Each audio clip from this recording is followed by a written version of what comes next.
Sometimes we can let sunlight get on it. No, I'm just kidding.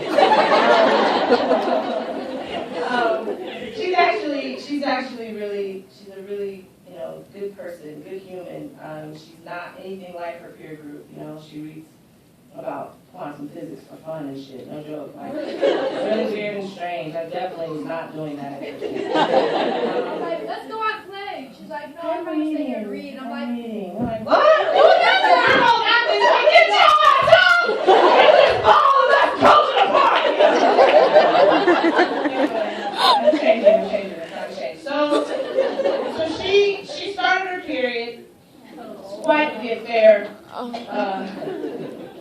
She exited the bathroom holding bloody underwear in her hand, and she looked devastated. And of course, me and her brothers were there like, oh shit, assholes in the house. It's like a household full of assholes. So it's like, oh shit,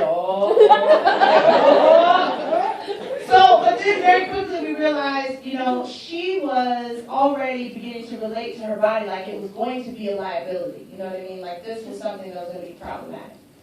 And I recognized myself in that because when I started my period in middle school, my mama, nobody taught me the shame piece until I got to school.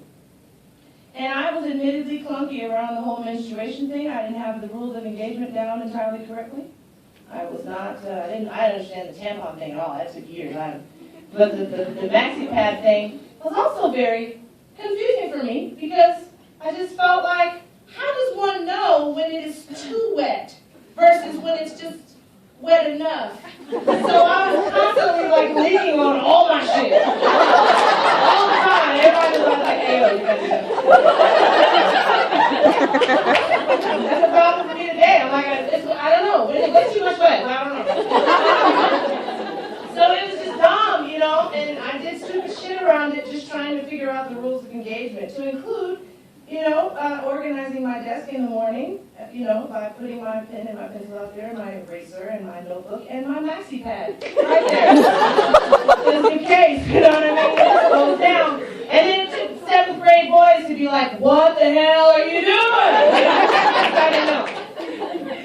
So for my daughter to try to circumvent any shame, based thing about her body, she was throwing a period party. And this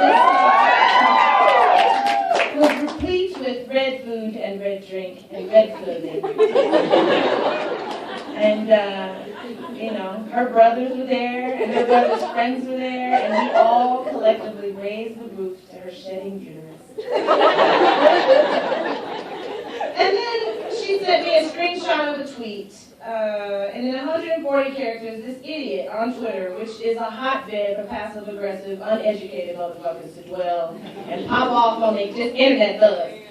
Like they crip walking. I'm like, you ain't gonna say that to my face. You're never gonna say that shit in my face. Anyway, this poem is my response to the Twitter dummy. And it goes like something like this.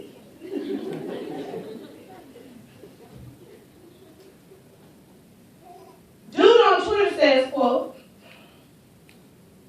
I was having sex with my girl when she started her period, so I dumped that bitch immediately, end quote. All right.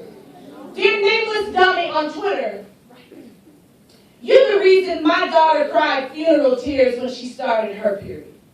The sudden grief all young girls feel after the matriculation out of childhood and the induction into a reality that they're going to have to negotiate people like you in your disdain for what her body can do.